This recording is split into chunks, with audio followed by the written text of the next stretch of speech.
it just seemed like it was a frustrating night for you guys. You never really could get into a rhythm. How can you kind of describe this one? Yeah, it was a tough one. We couldn't get in a rhythm all night. We made some strides here and there, but they really punched us in the mouth throughout the whole game. And credit to them and their game plan. But yeah, we just a little off tonight, a little off kilter. Go next to Ronnie Woodward, please. Jayden, I know it's kind of heat of the moment right now, but as you kind of head into the offseason, just what do you maybe think needs to happen, or what do you think the focus maybe needs to be the program to obviously kind of move up in this league? Get in the gym more.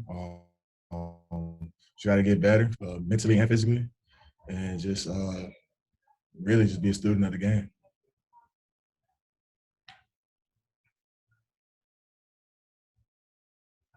We'll go back to Stephen, please. Jayden, what was kind of the locker room atmosphere like? I know nobody will see their season come to an end, but kind of describe what. I mean, we have some seniors and some senior walk-ons, and it was very emotional. Like you said, no one wants their season to end, be a game, but just got to console those guys and just thank them for all they've done for the program, because they've done a tremendous part. Go next to Brian Murphy, please. Jayden, in the first half, you only had 4 shots. Was UCF's defense doing anything that really frustrated you, or what do you think caused that? Just a little bit of everything, just timing.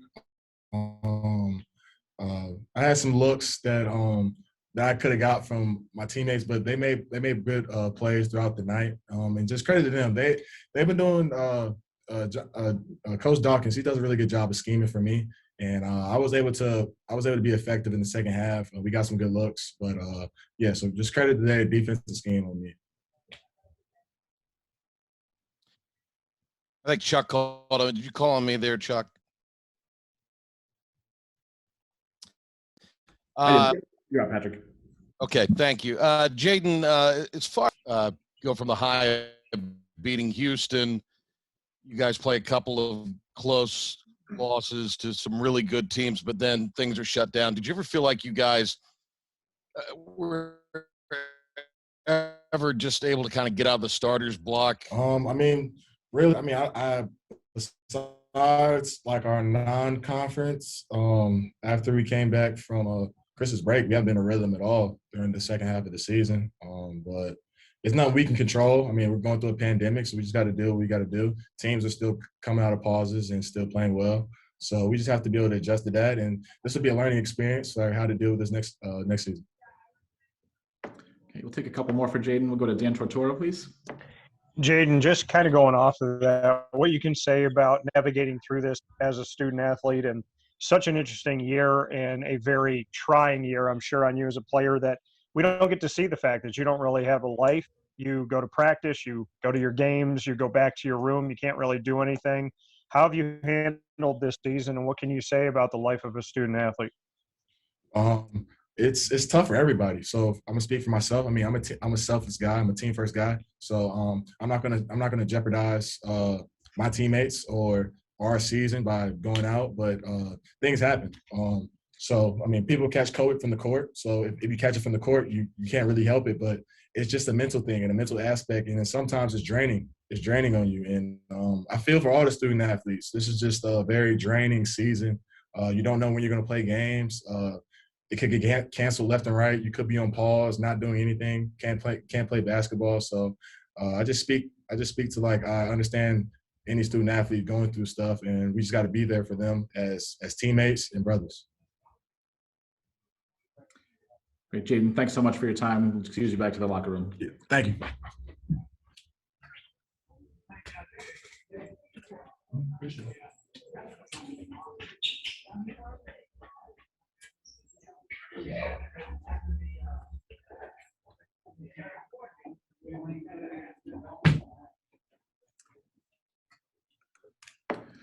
Okay, we're joined now by ECU Coach Joe Dooley. Coach, we just get maybe your opening thoughts on the game, please, before we open up to questions. Just fire away with the questions, guys.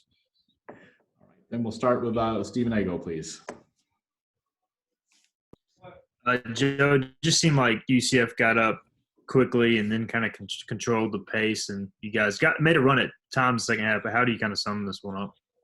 I thought we were awful. I mean, we didn't play well. I thought they played really well. Got off to a good start.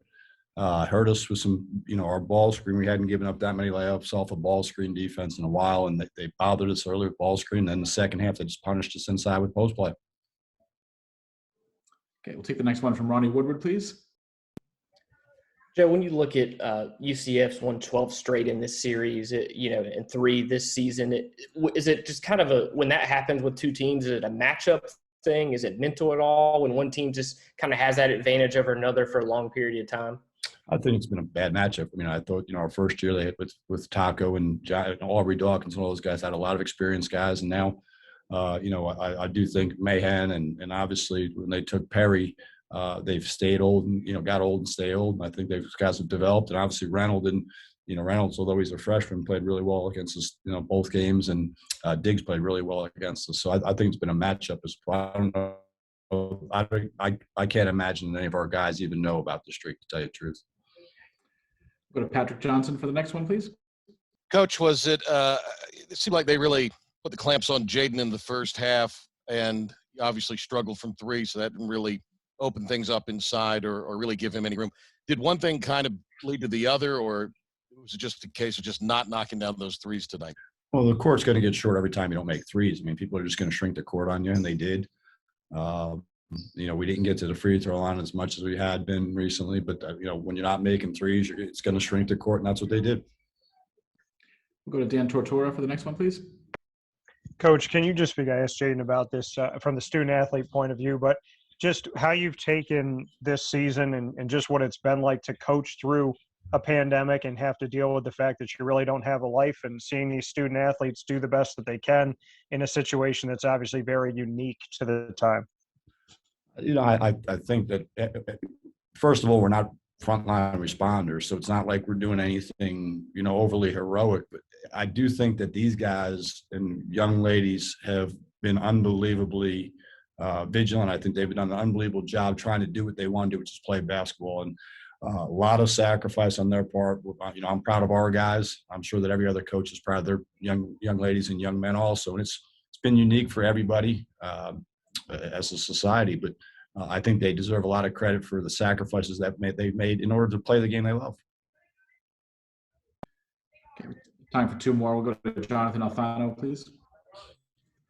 Can you kind of describe what the dynamic is of playing a team back-to-back? You played them in your last regular season game, and now you play the first round of the conference tournament. What's that kind of effect have on the Well, I think familiarity. We obviously, had, scouting report. We just saw them a week ago Thursday, so I think that we or a week ago. So I do think that you have a little bit more familiarity. Personnel, they tweaked a couple of things. We tweaked a couple of things, but I don't think there's much difference, to tell you the truth, at all. But it does make scouting report a little bit quicker.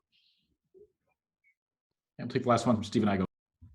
Coach, when you look at kind of the struggles down the stretch here for you guys, how much of it is a balance versus looking at, hey, we were obviously hurt by the COVID pause, and then maybe we still need to upgrade the talent in some certain areas? I think both. I mean, I think both. We do need to continue to upgrade talent, I think, like every other. But I do think, I looked through game notes, and I believe, if I'm not wrong, when Central Florida shut down for a little bit, they lost 6 of 7 coming out of when they came out of pause. So there's no telling how your team can respond. After these deals, there's no, book that you can read, or there's no, manual to follow. But I do think that, we'll continue. We do need to continue to upgrade our talent. We need to develop the young guys that we have in the program and try to get better. Coach Dooley, thanks for giving us a few minutes tonight. Appreciate it. Thank you.